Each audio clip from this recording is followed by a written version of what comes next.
Il y a longtemps, dans un palais de Londres, une jeune fille timide devient reine avant même d'avoir 19 ans. Elle allait régner plus longtemps que tous ceux avant elle, faire briller son pays sur le monde entier et donner son nom à tout un siècle, l'époque victorienne. Voici l'histoire de la reine Victoria, la femme qui fit du Royaume-Uni un empire immense et respecté. Victoria naît en 1819 à Londres, dans une famille royale, mais pas directement héritière.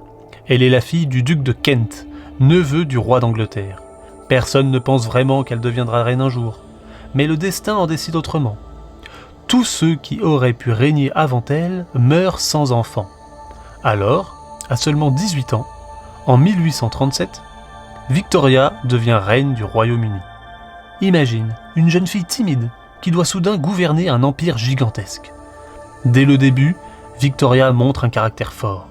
Elle apprend vite à écouter, à décider et à défendre ses idées. Elle veut être une reine juste, proche de son peuple et fière de son pays. Mais elle n'est pas seule. 2 ans après son couronnement, elle épouse le prince Albert de Saxe-Cobourg, un jeune homme intelligent, doux et passionné de science. Ensemble, ils forment un couple uni, moderne, très aimé du peuple. Sous le règne de Victoria, l'Angleterre change énormément. C'est le temps de la révolution industrielle. Les usines se multiplient, les trains parcourent le pays, les villes grandissent. Le Royaume-Uni devient un empire immense, avec des colonies en Inde, en Afrique, en Australie et dans de nombreux autres pays. On disait alors, l'empire britannique est si vaste que le soleil ne s'y couche jamais. Mais Victoria veille aussi à améliorer la vie des gens. Elle soutient les réformes sociales, l'éducation et les droits des enfants. En 1861, un grand drame frappe la reine. Son mari, le prince Albert, meurt à seulement 42 ans. Victoria est dévastée. Elle s'habille en noir et porte le deuil pendant le reste de sa vie. Pendant des années, elle se retire de la vie publique et le peuple s'inquiète.